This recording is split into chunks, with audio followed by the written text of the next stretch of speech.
Ó, Pai do Senhor, nós vamos ler um texto para basear o assunto sobre... eu teria tanto título para dar para essa mensagem, mas eu vou dar um título e vocês podem dar vários títulos. A maneira secreta de Deus agir, o segredo de Deus, o segredo da vida, a vida nossa de cada dia e os segredos de Deus. Como Deus atua? Como Deus atua, nós respondemos, não sei. É a resposta mais inteligente. Às vezes a gente quer explicar tudo, Deus não sabe. E vamos ler Mateus.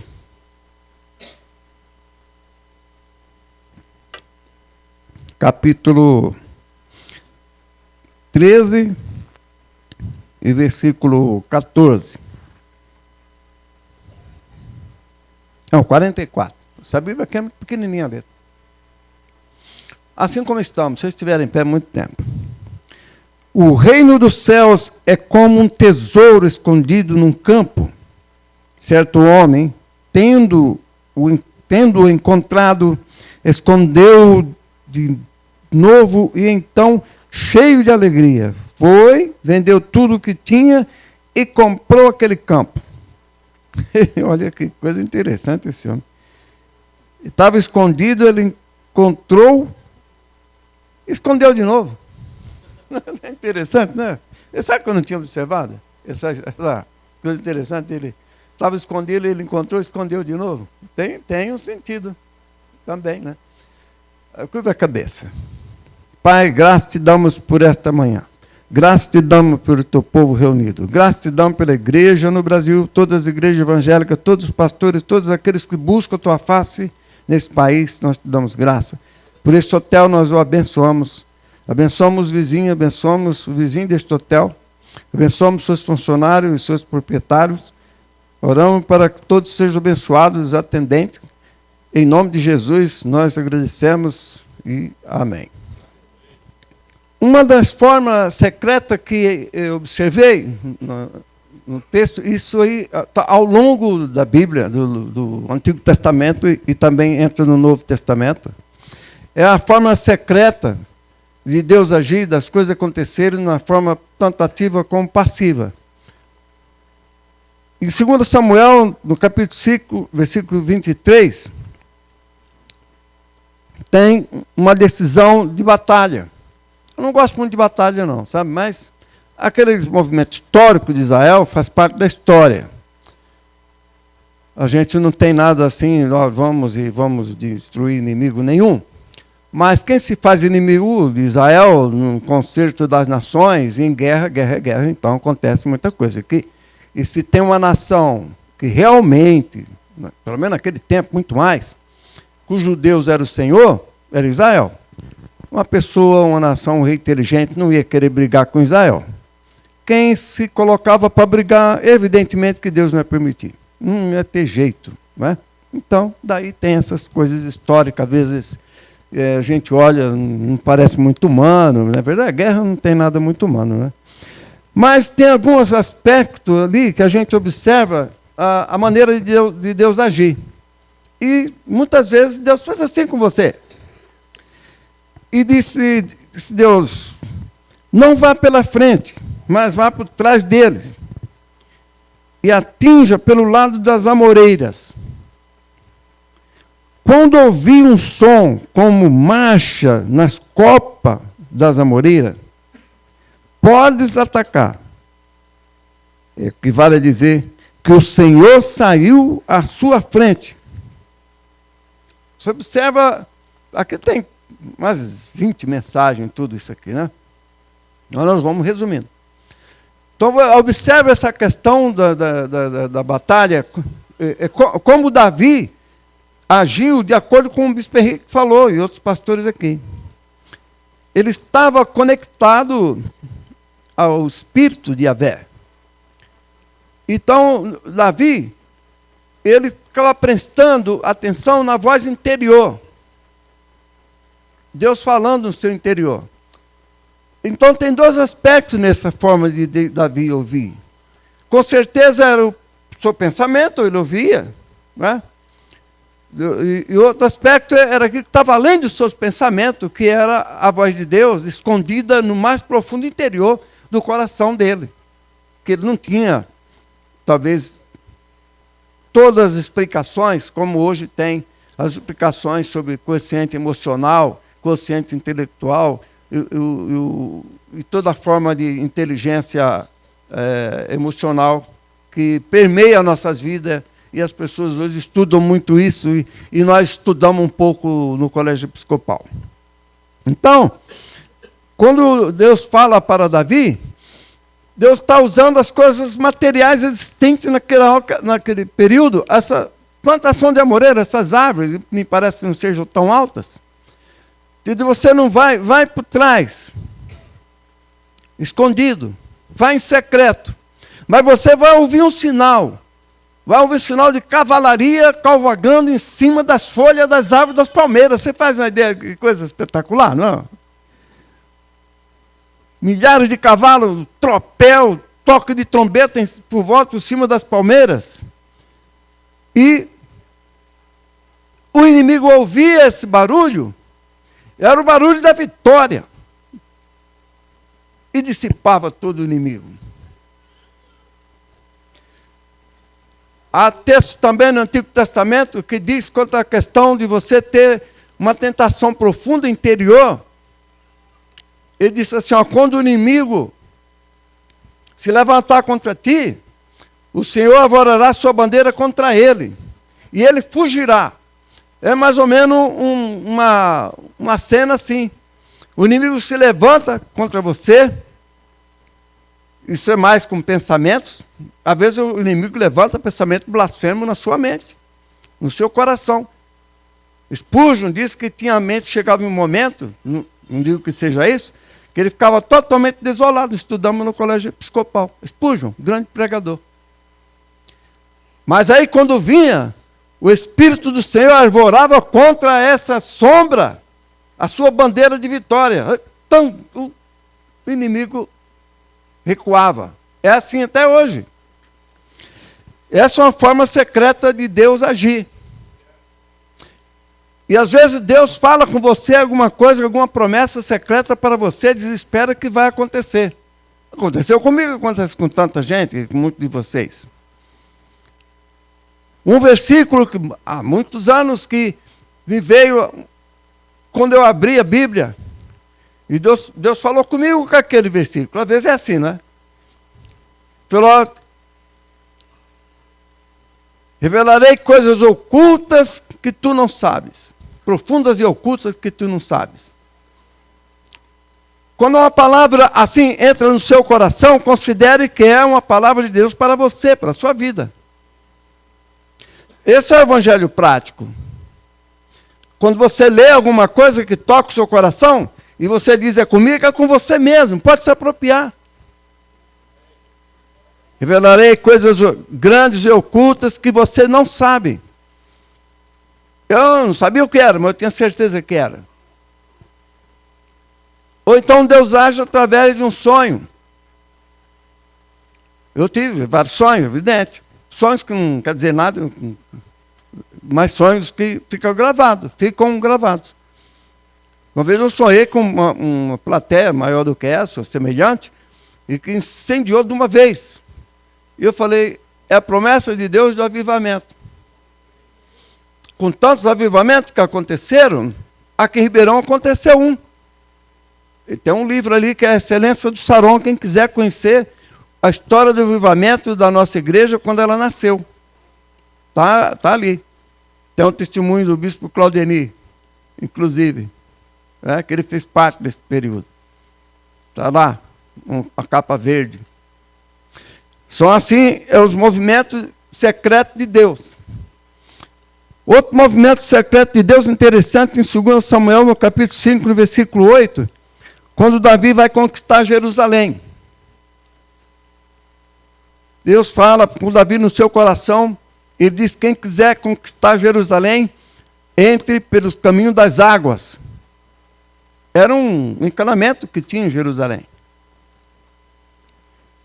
Subterrâneo, escondido, secreto.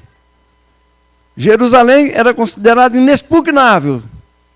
E o Jebuseu dizia que até cego e coxo, se Davi atacar, cego e coxo vai derrotar Davi.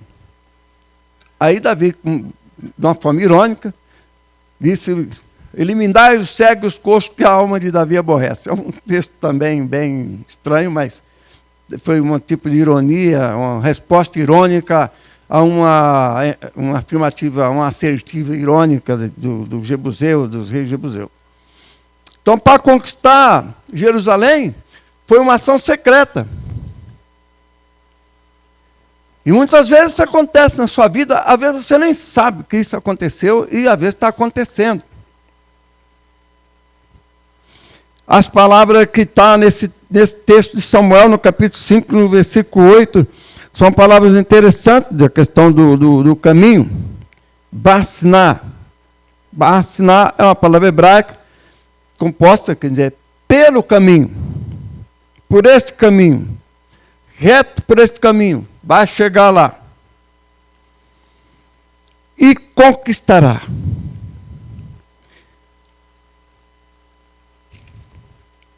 Em João, no capítulo 7, no versículo 9, Jesus foi à festa, em um culto, secretamente. A palavra secreto no grego é criptos.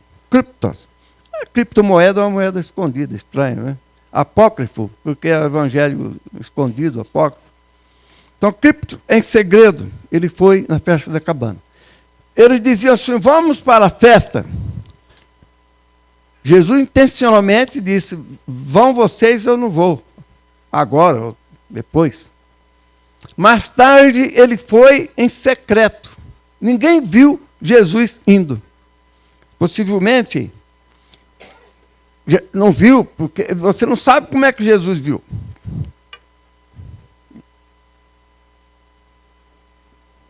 Eu não sei se ele vai cair. Eu tenho Tá. Jesus foi escondido, em secreto.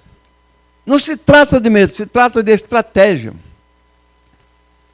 Ele não alardeou que ia na festa. Foi e ninguém viu ele ir. Mas muitos viram quando ele chegou. Olha, é evidente, Jesus pode ter usado uma forma de se transladado automaticamente e ido lá, sem ninguém ver, ou andando, ninguém viu ele por onde ele passou. Mas ninguém viu. E mesmo que ele foi andando, propositalmente, ele se tornou invisível e ninguém viu.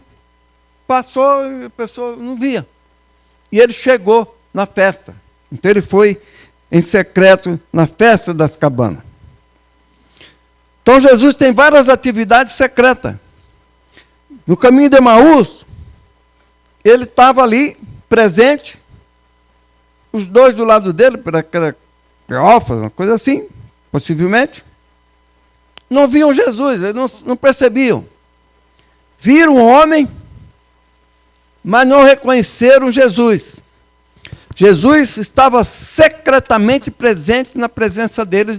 Jesus não queria que eles se conhecessem naquela hora. Ou eles não tiveram capacidade espiritual, não tivessem atento para poder reconhecer. De qualquer forma, eles não reconheceram Jesus. Jesus estava ali, presente, em secreto, ninguém via. Mas depois Jesus chega e faz a Eucaristia. É uma palavra grega que significa Deus conosco. Quando Jesus abençoa o pão e parte o pão com ele, distribui para eles, os olhos deles se abriram e disseram: é Jesus, é o Mestre. Mas até ali Jesus estava presente, mas em segredo. Um segredo numa dimensão metafísica. Ele estava ali presente fisicamente.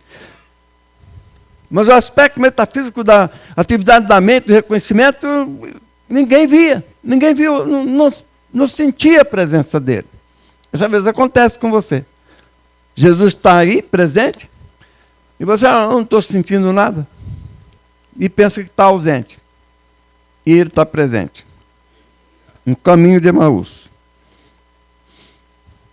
Isso acontece também em nossa vida. Se é impossível não acontecer, é que você não está com a mente treinada espiritualmente para perceber o que Deus faz com você a todo momento, até mesmo quando você veio daqui para lá, ou saiu agora mesmo, ou vai para o almoço, ou veio do café, etc. E nas coisas que acontecem na sua vida. Detalhes. É muito importante.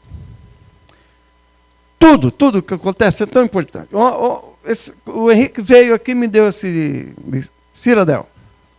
Cidadela, arquibald José Crônio, um famoso médico, em 1933, 36, por aí.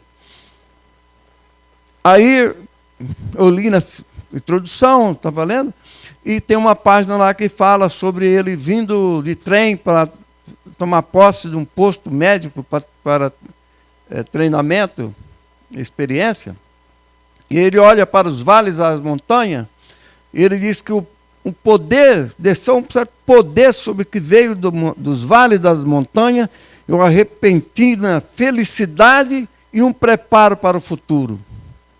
São experiências metafísicas de pessoas que são cristãs por tradição, mas tem o toque do Espírito Santo em detalhes na sua vida. Aí você pensa, você vê, por que isso aqui aconteceu? Foi os planos secretos de Deus. Que ele pede, estava na mente dele, me entregar esse livro, e ele fez. Às vezes Deus te deu algum plano na mente, e você tem que procurar fazer isso. E assim acontece também conosco. Tudo que acontece com você, sendo você uma pessoa cristã, você tem que considerar que Deus está nisso. Não é só quando você tem um aumento de salário. Talvez quando você perde alguma coisa, você perdeu um voo. Já viu história de gente que perdeu o voo? Tem cada história, né? E quando você perde a hora, e você diz assim, você pode ter duas decisões, você pode ficar muito indignado, muito irado, e às vezes tem pessoas que xingam e blasfemam, e se aborrece com Deus, e não sei o quê, e tanta coisa, não é? Aí depois você percebe que se você tivesse ido naquela hora, naquele momento, naquela esquina, um ônibus invadiu a calçada e destruiu alguma coisa. E você diz assim, eu ia passar por ali. Não é? E quem fez isso? O senhor Sulis conta a experiência, até eu coloquei lá sobre oração, a cara que coloca no Instagram da igreja, muita gente leu. Que ele fez um preparo, se preparou tudo para ir para Londres. Dar um passeio, visitar a biblioteca. Mas quando ele acorda de manhã, ele tem que fazer a barba, mas ele fala assim, não vou. Eu não vou fazer a barba, né? Ou ele tinha que ir no cabeleireiro de manhã. Ele fala, mas eu não vou cortar o cabelo. Eu vou em Londres. Estava em dúvida. Aí ele ouviu uma voz interior que dizia, vá, corte o cabelo. Ele falou, isso não é nada, não vou quer dizer nada. E ele tentando se arrumar para sair, vá, corte o cabelo. Aí na terceira vez ele falou, eu vou no barbeiro. E ele foi no barbeiro. Era um barbeiro que ele e o irmão dele costumava ajudar. E naquele dia o barbeiro tinha orado para ele ir lá porque ele precisava de ajuda. E Deus fez ele ir lá e não em Londres. Acontece com você? Muitas vezes. Você diz, foi o acaso. Você não vive por acaso, você ora, você crê em Deus. Por que você fica atrás do acaso? Você diz, nós temos que viver o evangelho prático. Não é? Uma coisa é a teoria, e outra coisa é a prática. Uma coisa é você dizer, não, Deus está conosco, Deus me guia, Deus cuida de mim, mas quando? Às vezes você se lembra na hora de comer, mas é muito pouco, não? Você diz assim, Deus cuida de mim, mas qual é o momento que Deus cuida? Só quando eu almoço? Só quando eu ganho o aumento de salário? Estamos falando aí, todo momento. E nesses momentos tão trivial, tão, assim, estranho. Certo? Eles dizem, o que é isso? É o poder da oração. Porque muitas pessoas, no fim, encontram a paz, resolvem os seus problemas por causa da oração das mães. Santo Agostinho foi assim. Quantos de vocês foram assim? A maioria. Quantas orações alguém fez por você? E você acha, não, vou orar. Ora por mim aí. Porque às vezes você não acredita, né? Eu acredito. Eu já falei para a Cecília no grupo da oração, falei, olha, tem que orar por isso e por mim também. E pelo evento agora desse que acontece. E por outra coisa, e de terça-feira a Michele tem um grupo de oração que ora lá, a pastora Michele, lá na sede. A oração tem muita importância. A única coisa que muda Deus é a oração. Se Deus for punir alguma coisa e você orar, Deus pode ver, então tá bom, eu vou te ouvir e vou deixar para lá. Não é? O poder da oração. Porque Deus se associou conosco. De Deus nós somos colaboradores. Ele quer que você participe nessa convivência com Deus. Essa participação divina. Você é filho de Deus.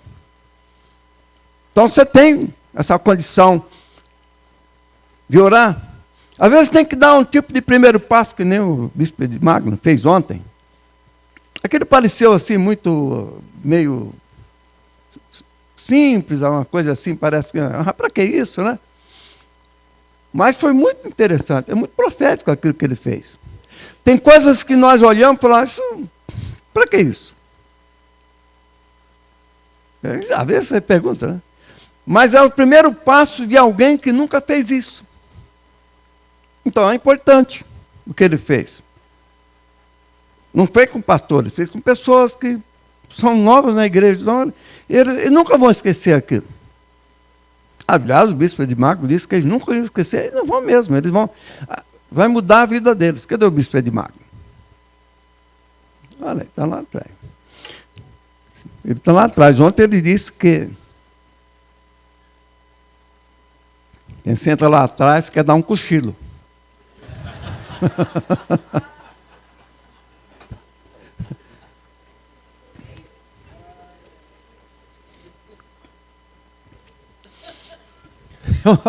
Eu estava reunido ali com o bispo Paulo Borba, né? Então, eu estava conversando com um grupo de irmãos lá e contando umas experiências assim curiosas, experiência curiosa, né? Que às vezes você vai, eu vou fazer esse serviço de banco, né? Eu gosto também. Eu tinha uma secretária que fazia tudo isso, a Márcia. Até caneta ela comprava para mim. Mas, aí eu saio. E às vezes eu saio, quando eu chego lá embaixo no elevador, esqueci, não sei, o celular, caneta, um papel. Vou lá voltar. Mas eu falo, fica atento, né? E quando eu desço, já passou ali 5 minutos, 3 minutos, 10 segundos. Mas nesses 10 segundos, Deus faz eu cruzar com alguma pessoa que passa por mim e diz assim, o senhor pode me dar o almoço? Ó, o atraso. Ele deve ter pedido. Você pensa que Deus não ouve esses mendigos? Ouve.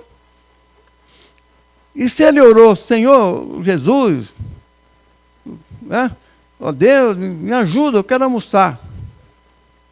Deus já pegou e disse, o quê? Eu vou mandar uma pessoa que dá um almoço. Que sou eu. Deus não mandar outro. Tá, eu estou ali, né? Aí eu desço. Quando a pessoa passa, ele fala para mim, o senhor tem um almoço? Eu falo, eu tenho. E vou te dar. Eu tenho anotado quase 20 casos assim, dessa coincidência, dessa piada da natureza, diz quem não acredita que seja Deus, né? Uma coincidência que é uma piada da natureza, que ele providencia uma coisa engraçada, né? Você encontrar com uma pessoa assim. Aí passei por uma lanchonete, que era de um antigo irmão do Mauro, que morreu de Covid, parece. E parecia um rapaz travesti, digamos, né? Uma pessoa assim. Mas eu não faço diferença, não. E ele está com fome. E ele olhando assim, eu queria tomar um café. Falei, não, você quer um lanche? Dá um lanche para ele. Dá um café para ele. E eu pego e dou um folheto. Esse aqui é para sustento da alma. Aqui minha carteira está aqui. Tem mais folheto às vezes, né? Hoje eu não sei, deixa eu ver. Tem aqui ó. Só de folheto tem esse tanto aqui. Talvez é quase igual ao dinheiro que tem. Aqui tem Desanimado, que é um folheto interessante, porque se você dá um folheto, pecador se converta a Jesus, ele já ouviu isso aí, viu? E às vezes é cristão. E muitos mendigos falam assim, ó, Deus te abençoe. E eu falo para ele assim, olha, você me pagou bem, hein? Você sabe o que é Deus te abençoe? Isso é uma maravilha que você está falando para mim. Como é que você chama? Já encontrei quanto é nomes bonitos. Inglês, francês, Franceline, Edson. Uns nomes assim. E às vezes são mulheres com a criancinha no colo e você pode atribuir um cinismo dela, ganhar dinheiro com a criança. Mas você tem que fazer a seguinte hipótese, ainda que seja porque ela está com aquela criancinha pequena, ainda assim ela está precisando sim. Aí eu falo, como é que chama menino? Tal. E você, o que é que você faz? Ela responde, não é só dar assim não. Então está aqui o almoço, e tem mais o de amanhã. Não, é R$1 para almoçar, irmão. Mas Deus manda eles pedir para mim. Sabe por quê? Porque Deus sabe que eu vou dar. Eu não vou chamar ele de vagabundo. Então, Deus não quer maltratar o coitado. Ele pede para Deus, manda eu fazer. Aí eu acho que é um privilégio. Aí eu estou passando pela a rua Amador Bueno. E uma senhora perreada, olhando do lado, assim, olhando para cima, e Deus deve ter falado para ela, lá vem ele. Quando eu passo, ela, eu preciso almoçar. Eu falei, é mesmo? Então, é só que almoçar, vamos lá. Na porta do restaurante Carioca, que eu fui auxiliar de contabilidade na década de 70, 68. Falei, vamos lá. Entro na fila, tem um caixa, ela quer almoçar. Eles olham assim, né? Que as pessoas não têm dinheiro para almoçar, né? Pode escolher o prato que a senhora quiser. Ela escolheu. A senhora não vai tomar um refresco? Ah, pede. Qual que a senhora quer? A senhora quer a garrafa grande, pequena? Qual que a senhora quer? Tome, dá um folheto. Até logo, Deus te abençoe. Essas pessoas todas creem em Jesus, elas falam, Deus te abençoe, Jesus te abençoe. É incrível. Eu entrei numa livraria que vende livros usados. Entrei lá dentro, peguei minhas dinamite, que estou prontinho para dinamitar o ambiente, né? Aí aparece um rapaz com um crachá, e ele está olhando assim, eu falei, você vê, sabe que esse livro aqui? Acho que era até desse crônico, Cidadela, uma coisa assim. Isso aqui conta a história dos médicos em 1930. É todo caça-níquel, o crônico fala. A maioria dos médicos era caça-níquel. queria curar ninguém. Tinha gente lá que podia curar em 2 dias, ele levava 1 ano para curar aquela pessoa, porque rendia para pagar o aluguel. O Crônio ficou doente por causa disso. Aí ele falou, e tal, o senhor está me mostrando isso? Fiquei curioso. Eu falei, então. Ele falou, está aqui o endereço, se você quiser conversar mais comigo, está aqui o endereço. Dei um folheto para ele. Domingo o Éder chega e falou, tem um rapaz aí querendo conversar. Eu falei, manda ele entrar. Ele era um vendedor de livro adventista. Vendeu uns livros, porque o livro adventista é muito bom. De saúde, de comida. Está lá em casa, muito, muito bons livros. E conversamos. Aí eu falei, não, eu preguei numa igreja adventista lá no Peru. Igreja adventista pentecostal, renovada. Preguei lá no sábado. Estava uma equipe que fomos lá. Falei, Aí ele animou, quando viu que eu confiei nele. Ele pegou e falou, o senhor comprou o livro, o senhor vai ganhar esse aqui. O Desejado das Nações. É um livro adventista da Ellen White, que fala de Jesus. Tem coisas lá que não nos interessam, data de volta de Cristo, etc. Mas muitos dos assuntos são bonitos. Aí eu falei, não, ótimo, o Igreja Adventista é uma boa igreja. Quando você quiser, você pode vir aqui nos visitar. Ele saiu assim, acho que pensando. Eu elogiei ele, falei, ótimo, você guarda o sábado.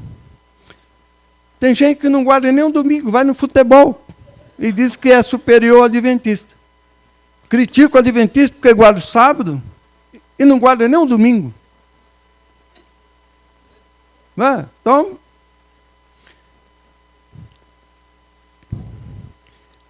os contatos diários que você faz, se você está em Cristo, então tudo que acontece tem relação com Cristo. Ele dirige os seus passos, desvia dos perigos, faz as coisas acontecerem. E você prospera. Porque você tem essa luz que o Bispo Henrique explicou no seu coração. E Jesus ensina também essa questão da oração em secreto no capítulo 6, versículos 6 a 7 de Mateus. É cripto, oração secreta. É cripto de novo. Secreto é a palavra cripto no grego. Então você ora em secreto. Essa é a parte interior do homem, que dá lá em Pedro, que tem que ser a beleza interior. Aí está falando da mulher. Como é que a mulher tem que ser bela? Começa a beleza interior. Que se a mulher for irascível, o rosto dela é deformado. Ela pode fazer o que quiser, 10 plásticas, não vai resolver. Porque o interior está enrugado, está tudo torto. Não adianta, ela pode fazer o que quiser. Então ela tem que ter a beleza interior, da pacificação, da misericórdia. 1 Pedro 3, 4. Você percebe como Deus trabalha em segredo? E quanto segredo Ele usa com você? Quantas coisas que você descobre, antes você descobrir, era um segredo, mas quando você perdeu o ônibus, que ia para o emprego, sua vida foi salva exatamente por causa daquilo. Quando eu tinha um escritório na rua Rio de Janeiro, eu ia lá no Banco Cominde, preparei tudo. Quando eu fui, falei, não vou, voltei. O banco foi assaltado. Então, as orações anteriores. Por isso que eu falo para a Cecília, o pessoal lá do grupo, ora por mim, ora por mim, pelos projetos e tal. Eles oram e vai dando tudo certo. Esse é o poder da oração, que opera no interior, como o Bispo Henrique preparou o coração de vocês. E esse é o tesouro do céu escondido no coração. Isso é que está lá em Mateus. O homem compra, ele acha um tesouro. O que ele acha? Ele acha a igreja. Muitas pessoas, quando vêm para a igreja, encontram vocês é o tesouro. E eles guardam no coração como escondido no coração. O tesouro estava escondido, Ele acha e esconde no coração. As pessoas não falam assim, olha, eu tenho meus irmãos na igreja. Eles vão falam, mas todo crente tem um jeito de agente secreto. Se não perguntar, não diz nem que igreja que ele vai. É uma coisa que já vem da própria experiência de segredo de Deus, das coisas de Deus, da conversa que Deus tem com você. Você não diz tudo que Deus fala para você que é em segredo. E nem deve. Por quê? Por isso que Jesus disse, entra no teu quarto, fecha a porta e ora em segredo. Por isso que cantou que Maria achou a sua maior parte segredo. E isso é tão importante, Deus considera tão importante o segredo entre amigos. Não é? Por que você conta segredo para 2 ou 3 pessoas? Porque é questão de amigo. Não é? Você não conta para todo mundo? Estou contando para vocês, vocês são meus amigos. Mas eu não conto para todo mundo. Não, é segredo. Silêncio. Agente secreto de Jesus. Quando ele menos esperava, Davi estava lá dentro de Jerusalém, com o exército dele. Não deu um tiro. Se é que não tinha tiro, deu uma flechada. Né? Entrou escondido, quando viu, ele estava lá dentro. Ele fala, aqui, Davi nunca vai entrar aqui. Eles nem viram nenhum barulho. Quando viu, saiu lá 1000 soldados dentro de Jerusalém. Estamos aqui. Entramos subterrâneo. A oração em secreto tem esse poder das coisas secretas. De agente secreto. Começamos a igreja, muitas pessoas diziam que eu não era evangelista, era caçador. Henrique, não sei. Não, ele não vai, mas ele caça. A caça tem esse segredo. O caçador não diz onde vai estar, nada. Jesus disse assim, ó, lança a armadilha. Você sabe o que significa a palavra rede? Armadilha. Jesus disse, lança a armadilha. Entre aspas, né? Lança a armadilha que os peixes, vão tudo cair na tua armadilha. Então eu lanço a armadilha, mas entre aspas, é evidente.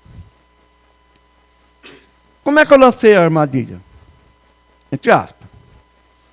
Falei, avisa aí. Foi o Henrique, o Jefferson, a Janete. Quero 17 pessoas jovens para começar um estudo bíblico. 12 a 17. Veio os 17. Está faltando, está chegando mais um. Pronto, fechou. Não precisa chamar mais ninguém. Se aparecer, evidente, você recebe. Mas não vamos chamar mais ninguém. São só esses. Ficamos lá, não sei, 1 ano e meio, 2, 8 meses estudando um livro. E não falava para ninguém. Alguns, nem os pais sabiam onde iam. Segredo absoluto. Nem para pai, nem para irmão, nem para ninguém. Ninguém vai saber onde nós estamos, é segredo. Eles estudavam das 7. Um dia nós estudamos, eu e o bispo Henrique, a Arminda, o pessoal, das 7 da manhã às 7 da noite. Quando terminou, estavam assim, tropeçando nas paredes. Tão tonto que ficou. Estudou, tanto que estudou. Em segredo. Não fala para ninguém. O pai da Aimara disse que eu era um sequestrador, uma pessoa. Depois que passou os anos, ele me chamou e falou, me desculpa, o senhor salvou nossos filhos, pai do Gerson, deles, tudo. Ninguém mexeu com droga, ninguém desviou para coisa nenhuma. Ficou, às vezes, em outra igreja, mas nada de desviar. E todos, ninguém foi preso. Todos se deram bem na vida, fizeram bons casamentos, tudo. Quem ficou perto de mim, até bom casamento fez. Miguel Lopes também. Maga Lopes foi em segredo. Falou, vamos lá, não avisa ninguém, nem onde eu estou. Chegava, dava os estudos, ninguém sabia onde eu estava, que estava fazendo nada. Era segredo. Era subterrâneo.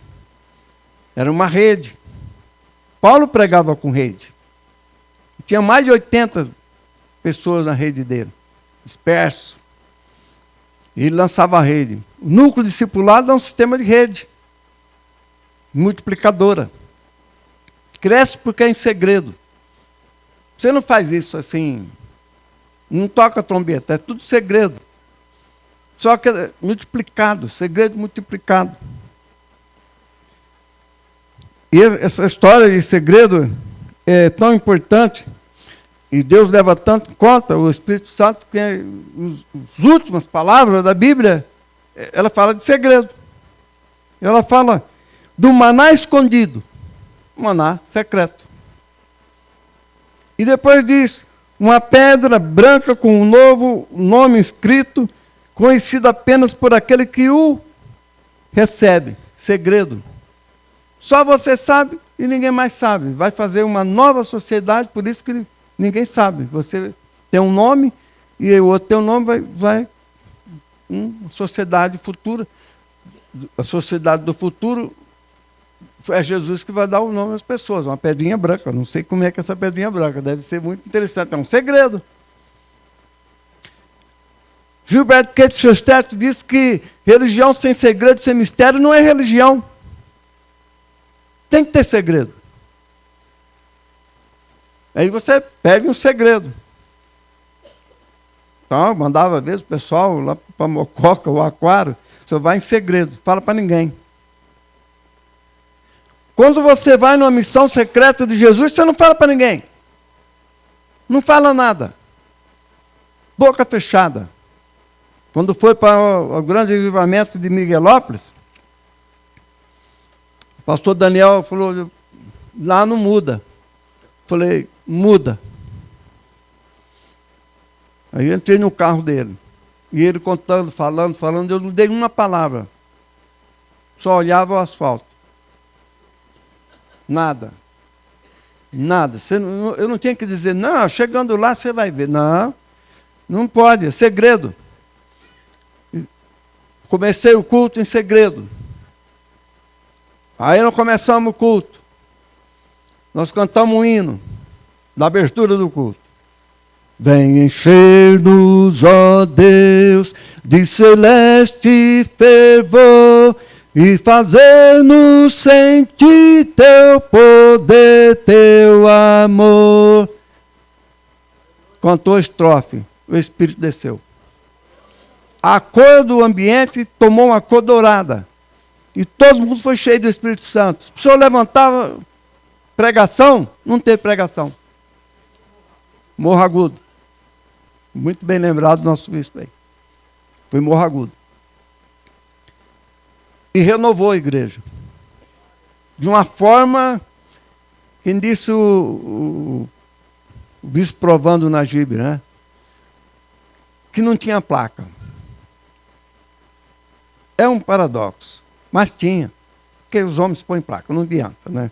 Os homens nascendo pondo nome nas coisas. Adão já começou a pôr nome nas coisas, não foi? Tem jeito, põe nome mesmo. Mas foi um segredo. Só não era segredo depois que foi revelado. Mas eu sabia. Como é que eu sabia? Eu sabia, mas não sabia. É um paradoxo. Eu tinha certeza, mas não sabia. Porque as coisas de Deus é em segredo. Você não sabe o que vai acontecer. Depois, então, foi demais, né? O povo todo ficou renovado. Aí o pastor Daniel perdeu a fala. Lá em Migueló, lá em Guardamó, naquele restaurante, Fátima, é um segredo, nós chegamos para pregar, fazer uma mensagem, 9 horas. Mas pregou a mensagem, 30 pessoas aceitou Jesus. Eu falei, faz a segunda mensagem. Nós fizemos a segunda mensagem, mas 30 pessoas aceitou Jesus. Eu falei, faz a terceira mensagem. Fez a terceira mensagem, mais umas 30 aceitou Jesus. E no fim, não sei se fizemos a quarta, mas deu 120 pessoas que aceitaram Jesus num dia. E inaugurou a igreja de Guardamó, que já estava bem começada, com mais 120, assim. De repente, como disse o Crone, de repente, uma esperança, e de repente o futuro estava feito. Sabe? Veja como é importante se você vigiar você mesmo os acontecimentos à sua volta. Não é, Rosa? A pastora Rosa, o médico desenganou, não sei. Né? Vou contar detalhes, ela estava desenganada, a Rosinha ali, ó, pastora Rosa. A pastora Cecília, o bispo, ela pediu oração. Nós não fizemos propaganda nenhuma, não. Só fizemos o seguinte, fala para a pastora Rosa que ela tem que estar no culto antes de começar na minha sala. Eu falei, se ela for, eu pensei, quer dizer, o Senhor comigo, né? Ela será curada. Se ela não for, eu não sei o que dizer. E eu cheguei lá, estava ela. Falei, veio, está curada. Só vou orar para uma questão de... Ela... Eu orei porque ela pediu para orar. Mas estava curada. Amém. Por quê? Porque a fé é a obediência. A fé é assim, se você vai orar para alguém, dê um passo à frente. Se ele der, é curado. Se ele não der, você não sabe. Não é nada um passo à frente. É só isso. Aquele leproso lá do Amão, que ele tinha que se lavar num brejo lá, não é? Um rio Jordão pequenininho, um riozinho. Acho que ele tinha que lavar num rio. Mas ele não quer, não. Aqui nós temos um rio muito grande, muito famoso. Então eu vou lá em Israel mergulhar nesse riozinho, não. Aí o servo dele é inteligente. Foi Deus que falou com o servo dele. Fala para esse estúpido, não é? Que tem que obedecer. Aí ele falou, afinal de contas, que diferença faz? Mergulhou 7 vezes, foi curado. Segredo de Deus. Você tem o poder da palavra. Você tem o poder da palavra. Então, você dá essa palavra. Mas nem sempre. Não é isso aí, você fazer uma coisa assim, vou dar a palavra para todo mundo. Aí, brincadeira não funciona. Unção com brincadeira não funciona. Tem que ser sério. Se for sério, Deus leva a sério. Por isso que Jesus disse para ele, vai, se lava no tanque de Siloé. Se ele não fosse, não seria curado, não. Mas você não ia dizer, Jesus não teve poder. É que ele não honrou a palavra de Jesus. A mesma coisa, eu estou vendo o irmão ali, que ele teve também uma experiência de cura tremenda lá em Uberlândia. Palavra, ele creu. Quando você crê, é um mistério. A própria fé tem uma dimensão profunda de segredo, e que você não sabe explicar. Aquele poder subatômico da fé, que derrubou o muro de Jericó. Não foi a gritaria daquele povo. Podia gritar até hoje que o muro estava lá. Aqueles muros lá de 10 metros de largura, não cai com grito de ninguém. O muro de Jerusalém caiu com grito. Vai lá tentar para você ver. Ninguém nem escuta se você gritar do outro lado. Pode ser 1000 pessoas gritando. Mas o poder subatômico da fé, que se movimenta na velocidade da luz a 360 mil quilômetros por segundo, uma luz, você sabe o que é isso? Constrói e destrói o que quiser. E derrubou o muro. E cura tudo quanto é enfermidade. É impossível não curar.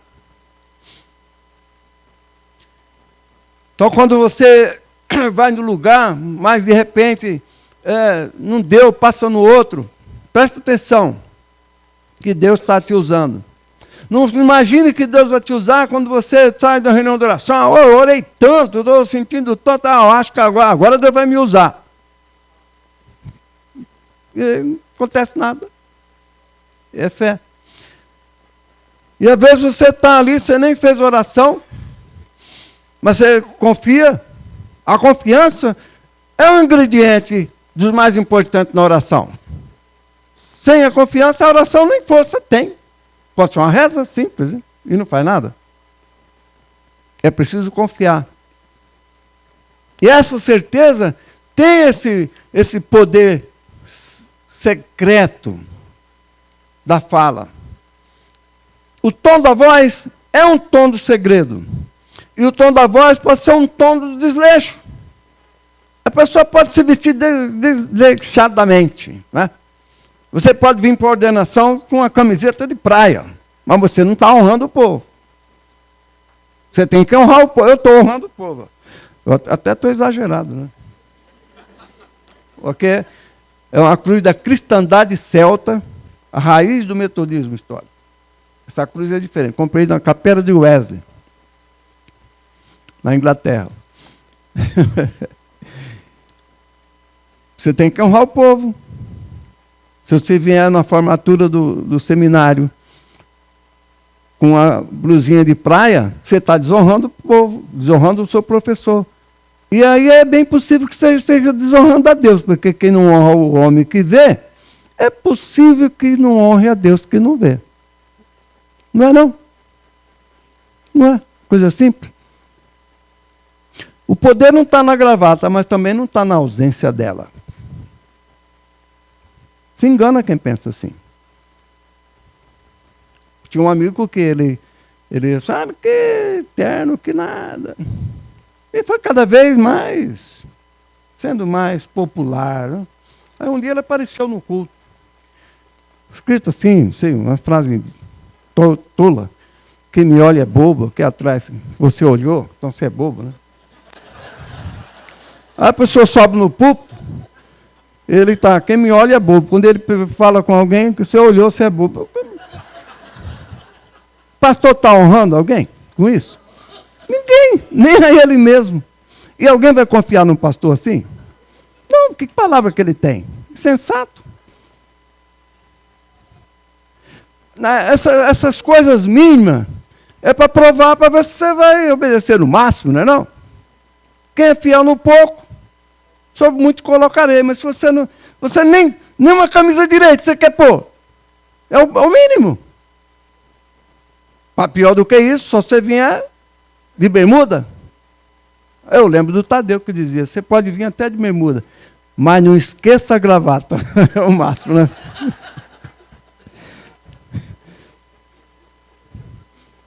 Quando você diz, veio o teu reino. Quando você diz, venha o teu reino, você só pensa no escatológico ou você pensa no dia a dia? Não é, Walter? O Walter foi em Colatina. Mas ele não perdeu tempo, foi lá na igreja do reverendo de Magno. Por quê? Porque orientado por Deus. Até quando vai passear. Então é muito importante as coisas que acontecem com você. Esqueceu de pagar um carnê. Quando vai no outro dia, tem uma bênção a mais. Às vezes tem um juro. Mas você não sabe o que aconteceu no dia anterior. Oraram por você. Por que você esqueceu a caneta? Por que você esqueceu um livro quando foi para a igreja? Por que você esqueceu a chave para abrir a igreja? Alguém orou por você. Você aprende nos cultos e você aprende a teoria é muito bonita, quando diz assim, dai graça por tudo, não é não? Uma vez em casa, às vezes eu falo, o pessoal lá é muito experiente, né? Então reclama, fala assim, mas você lembra que Jesus falou, dai graça por tudo? É mesmo. Né? Esqueceu, o arroz queimou. Às vezes em casa acontece, né? Mas quando acontece, eu falo, que legal, faz outro. Ou não, mas eu gosto de arroz queimado. É difícil, né? Bom, e você não aprendeu que tem que dar graça por tudo? É difícil. Tem casos que você fica mais... Às vezes tem casos que você perde um ente querido, perde um amigo, como é que você vai dar graça? É meio estranho, né? Você pode agradecer pela vida que ele teve. Você não faz um funeral dizendo, Deus, que bom que morreu. Ninguém faz. Mas você vê o que a pessoa foi, dá graça pela vida que foi. Às vezes eu penso que quando eu vou no médico, parece que Deus quer que eu evangelize o médico. Não é possível. O que você vai fazer no médico? Dá um folheto para ele. Aí eu fico pensando, Senhor, mas está caro essa história. Eu tenho que vir aqui para o evangelho, mas preciso ficar com uma coisa para ele ver, para poder eu vir aqui evangelizar ele. Não tem uma outra porta, né? Esse cálice não é meio amargo, né? Melhor um outro, né? Uma vez você veio numa médica, indicada pela pastora Verônica, para não tomar a vacina, eu fui lá. Aí ela falou, você tomou vacina? Falei, não. E a senhora? Falei, também não. Falei, então toma o kit, né? Toma o kit. Ela está no meu zap. Um bando de vezes quando mensagem para ela. Eu seleciono bem, mas doutora, tal, né? Muito inteligente. Lá na Inglaterra eu comprei um livro de John Wesley. John Wesley tinha um livro de várias curas com ervas, sabe? Chá disso, chá daquilo. John Wesley gostava dessas coisas aí. De 1700 e tal. Eu peguei e dei de presente. Tudo em inglês. Uma edição, segunda edição, rara. De cura pela planta, coisa assim, de John Wesley. E dei de presente. Ficou extasiada. Muito, falou, que beleza, né? Agindo em segredo. Aí chega lá, você está em segredo. Você não chega lá e fala assim, eu estou aqui, eu sou pastor, entendeu? Eu sou cristão, eu sou bispo, coisa e tal. Não, eu não digo quem eu sou. Se a pessoa descobrir, tudo bem, não falo nada. Mas vou dando um livro, um presente, comento, havia desafio, o pensamento de um sábio, né? Para que ver se... Aí você pensa, que coisa para você evangelizar, né? Você tem que investir. Meu evangelismo é caro, é um livro, uns R$30 um livro. É caro o meu evangelismo. Dou um livro, converso. Aí já não é uma caridade assim, quem está passando fome, mas é quem às vezes tem fome espiritual, quem nem o de Magno mostrou. E a pessoa recebe, agradece a Deus. Pede assim, ó, quando você puder, passa aqui na loja só para a gente conversar. Falei, tá bom. 2, 3 semanas atrás, passei, tudo bem, tudo bom? Tal. Falei, quando você precisar de um estudo, eu vou adiantando a conversa, né? Moro na Vila Virgínia, então, um diretor da loja Brooksfield, coisa assim. Então veja a importância da sua vida com Deus. Do estarei convosco. É o reino dos céus. Você está no reino dos céus. Você tem falha. Quem não falha? Você e os outros. Não é? Mas você tem que lutar. Viver. Aí como você começa um grupo de evangelismo? Não é, às vezes, proclamando. Eu nem proclamei. Esse ano não está anunciado nada de evangelista. Mas no último retiro regional, a Elisara passou por mim e disse, vamos começar um estudo de evangelista? Eu não estava afim, não. Aí eu falei, você que sabe, se você conseguir, eu vou. Por quê? Porque se ela passa por mim e diz, Deus mandou falar. Se eu ouço, eu não posso dizer para ela não. Mas eu posso dizer para ela, olha, tudo bem, se você conseguir, foi um desafio que pregaram aqui do Gideão. Se tu der o sinal, eu também não vou fugir. Aí ela chegou e falou, está pronto. Está pronto? Eu também estou. Não tem essa história, não. Então, eu não estou com vontade. Não interessa se eu não estou com vontade. Aí não depende de vontade. Eu vou. E fui todos os dias, não faltei um dia. Teve gente que faltou, eu não faltei um dia. Porque aí você tem que ser obediente à voz do Espírito. Ou então Deus não fala com você, você é um crente de teoria. Mas você não pode ser um crente teórico, que sabe tudo. Sabe tudo, não faz nada, sabe tudo. Você prega que Deus fala com você, você ensina que Deus fala, que o Espírito Santo fala, mas nunca falou com você. E nunca falou com ninguém. E todas as suas decisões parecem ser suas. E tudo aquilo que não dá certo, você, não deu certo e reclama. E os mais fracos praguejam. Pedro era assim. Não, era, né? Mas deixou de ser. Então não dá certo, a pessoa já falam as coisas. Né? Por quê? Porque você não tem comunhão com o Espírito Santo. Você só tem conversa, você tem teoria, você tem teologia. Mas não tem experiência. Não é experiência ressuscitar morto. Pode acontecer. Mas a experiência de partir do pão, é a experiência de coisa simples, é a experiência do cotidiano, de levantar cedo e fazer alguma coisa.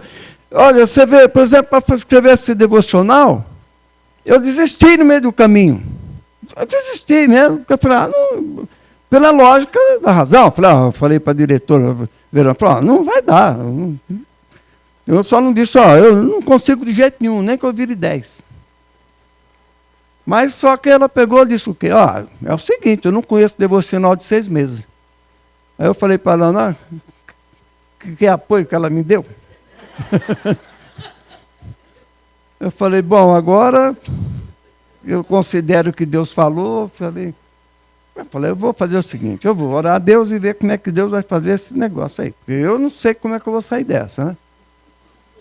Aí a primeira noite, depois da conversa, né, profética, assim, desagradável, eu estou dormindo, 4h30, 3h30. Dormi. Então agora acabou o assunto, vamos ver. E fui descer, liguei o computador, arrumei tudo. Quando foi 4, estava começando. Quando foi 12h30, fiz um mês. 30 dias, 30 estudos. Pegando lá e fazendo e tal. Aí eu falei para ela, vou dar conta. Se o preço é levantado de madrugada, para mim está barato, eu não gosto de dormir tanto assim. Aí foi 4h30, 5 horas, 3h30, 4h30, e 3h30, 6 horas, e tudo, né? Aí você tem que ver. Olha, é muito importante, se você vai dormir, vocês que estudaram, estão ordenados e tudo, aprenda a conviver com o Espírito Santo. Você teve grandes ensinamentos do Bispo Henrique. Há um passo à frente, é o seguinte. Você está dormindo. Você vai pregar ou você está fazendo uns estudos para você usar futuramente. Aí você pensa... Há um compromisso, não é? Que o Magno pregou. Não só envolvimento, é compromisso. Aí você despertou 3h30. Você levanta, pega a caneta, vai lá e escreve o título. E vai dormir. Um dia eu levantei 4, às 5 eu tinha feito, dormi às 5, acordei às 7. Aí você pensa assim, mas aí o Espírito Santo faz você atrapalhando, né? Mas o que você quer? Aí, se você tem visita a fazer, qualquer plano de Deus, fica atento. É o Espírito, é o reino dos céus. Ou não é? É teoria, é conversa. Você tem que viver a experiência, e a experiência simples do dia a dia. Quando alguém fala alguma coisa, alguém te dá um presente, a pessoa te dá um presente assim. Preste atenção, se você não está ali, Deus está te mostrando alguma coisa. Às vezes é com o incrédulo. Tinha um patrão que é meu amigo, né? Ele ficou doente. Bateu no carro, uma coisa assim. Foi internado. Aí falaram, vou dizer o nome dele não, porque né? Depois ele nem se importa se falar também. Aí ele falou, ele está internado, está sério lá. Aí eu falei, é? Aí eu falei, e alguém escutou. Era segredo, mas alguém ouviu. Falei, vou tirar ele do hospital. Você fala uma coisa dessa? Não dá para falar, né? Aí eles olharam para mim, e eu fui lá e tirei ele do hospital. Aí a esposa dele ficou para fazer uma operação cirúrgica na cabeça, coisa horrível. E ela sonhou que eu tinha entrado lá, ouvi um anjo, uma coisa assim. Eu falei, vem aqui. Eu falei, eu vou. Gente milionária, hein? O pai dele era gerente do Bradesco, tipo dono. Um dos donos lá. Milionário que se torna gerente, né, dono? Aí eu fui. Eu orei. Falei, ela vai ficar boa. E fiz a cirurgia. Eu dormi bem? Não. Porque vem o inimigo, te chega dá uma palavra na sua cabeça, vai morrer. Você tem que responder, não vai. Uma cirurgia dessa ninguém escapa, não tem jeito. Você fala, tem. E aí, amanheceu o dia, eu fui lá saber. Né? Porque eu falei, ela ficou boa, perfeito com qualquer um de nós. Ela é terapeuta musical. Era um segredo, eu era marido, não ia falar um negócio desse na firma, né? Não vou comentar um negócio, mas tinha um e-mail e descobriram. Aí vieram falar, eu queria ter um amigo desse, não sei o quê, porque descobriram que ela agradeceu no e-mail. Porque foi lá, ela ficou curada mesmo. E é uma pessoa muito amável, terapia musical. Isso é o Espírito Santo te dirigindo. Preste atenção quando você estiver conversando com o irmão, quando ele falar alguma coisa. Coisa séria, evidente, né?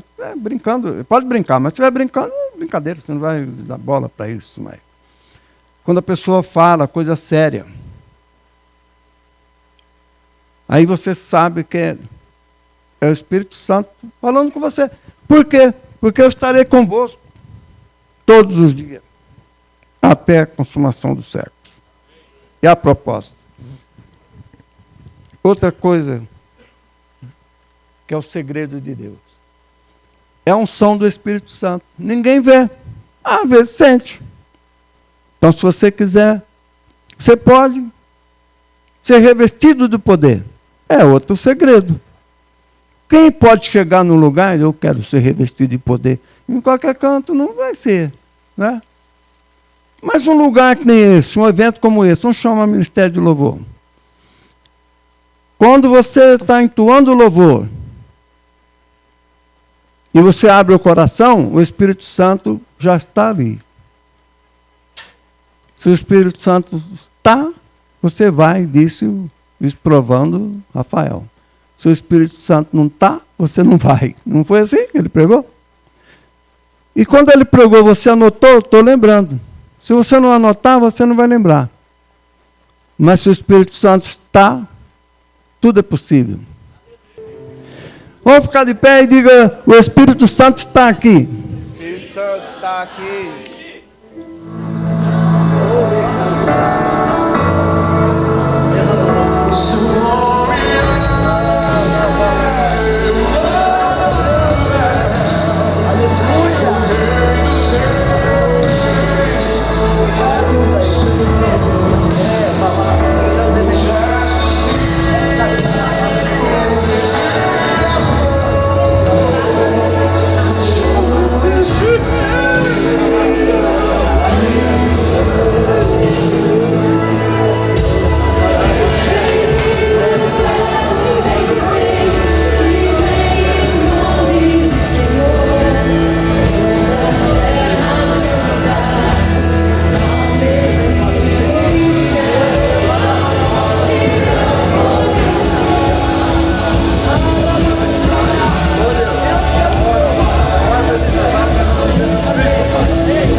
alegria e brado de vitória nas tendas dos justos do Senhor.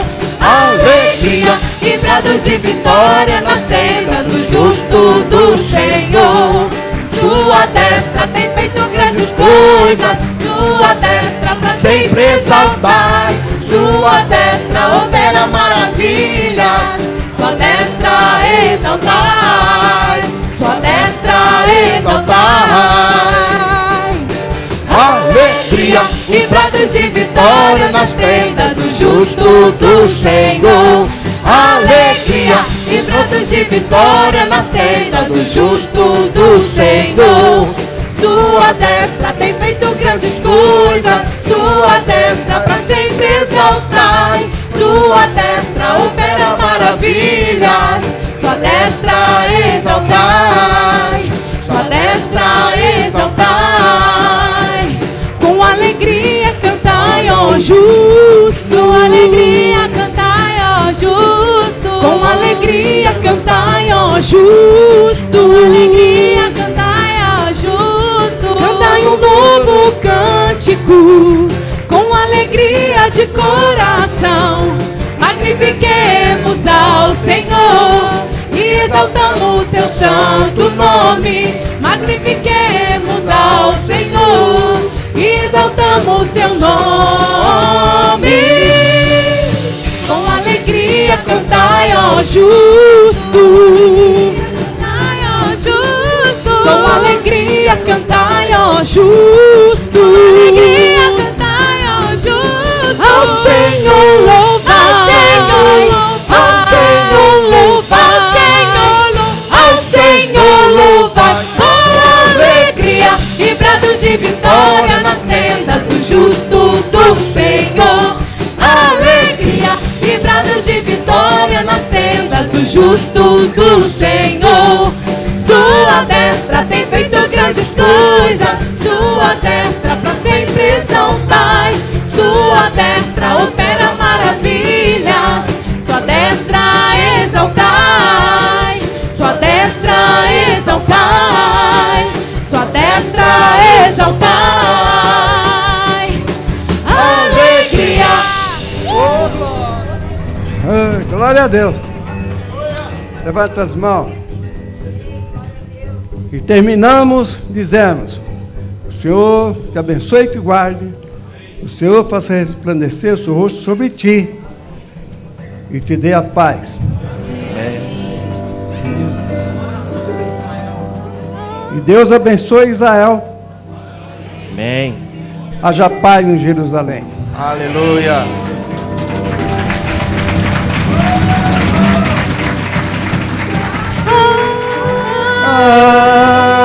Amém.